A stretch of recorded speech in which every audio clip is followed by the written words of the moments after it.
Kalian tahu nggak, di laporan keuangan perusahaan tuh biasanya nyisihin dana cadangan untuk kewajiban di masa depan yang belum pasti. Misalnya dana cadangan untuk piutang yang nggak tertagih, atau dana cadangan untuk biaya pensiun karyawan nanti. Tapi yang menarik, di aturan perpajakan, dana cadangan ini nggak boleh dijadiin pengurang penghasilan loh.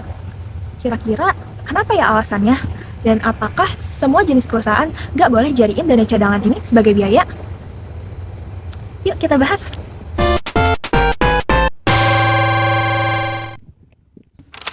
Secara teori, pajak itu menganut prinsip realisasi, yakni hanya mengakui pendapatan ataupun biaya yang sudah benar-benar terjadi dan bukan merupakan suatu perkiraan.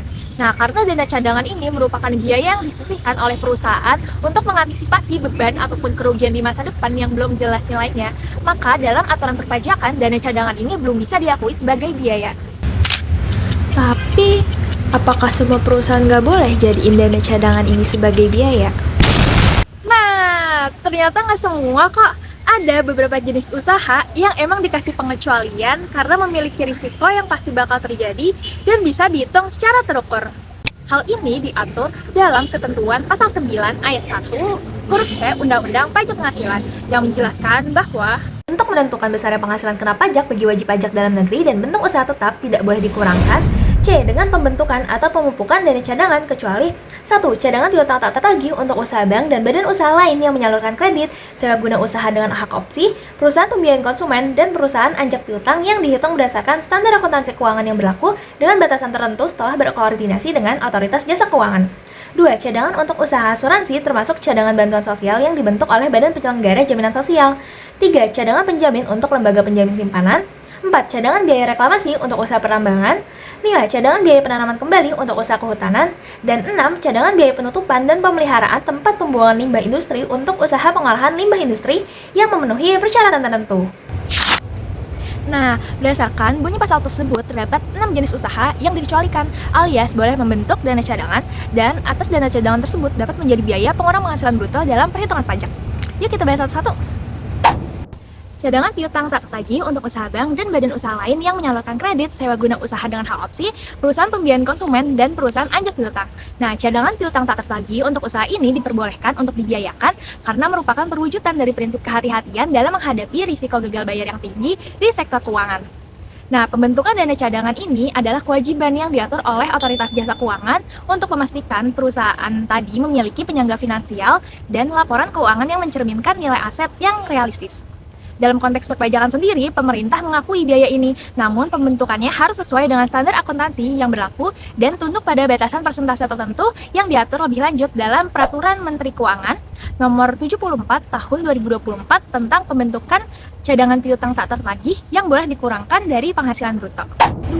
Cadangan untuk usaha asuransi. Cadangan untuk usaha asuransi diizinkan dibiayakan karena merupakan kewajiban utama yang pasti untuk menjamin solvabilitas dari perusahaan.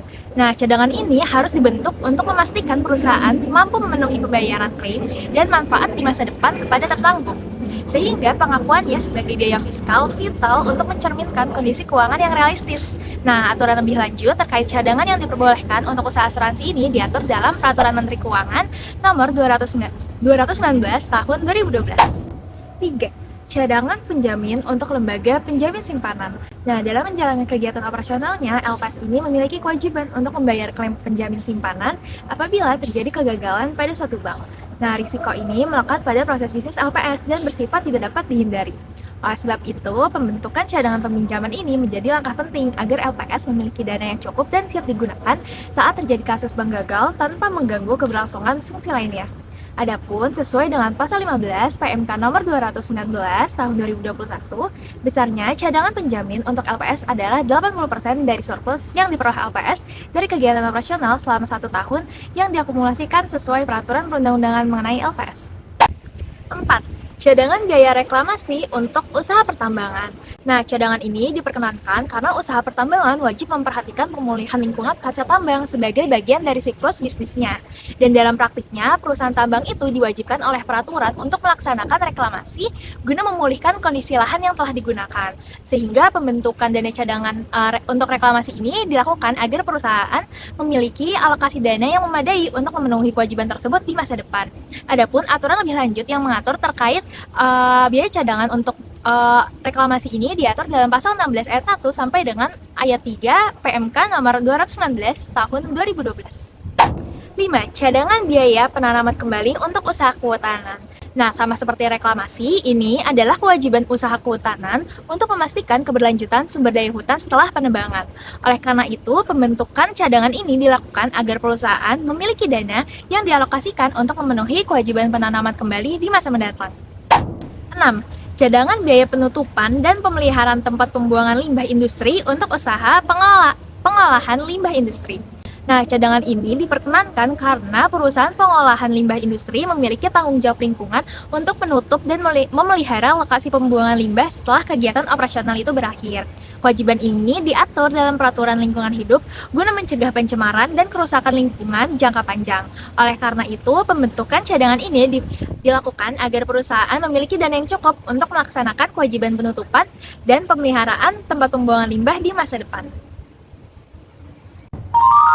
Nah, adapun aturan lebih lanjut yang mengatur terkait besaran dana cadangan yang diperbolehkan diatur dalam Peraturan Menteri Keuangan Nomor 81 Tahun 2009 tentang pembentukan atau pemupukan dana cadangan yang boleh dikurangkan sebagai biaya sebagaimana telah diubah dengan Peraturan Menteri Keuangan Nomor 219 Tahun 2012.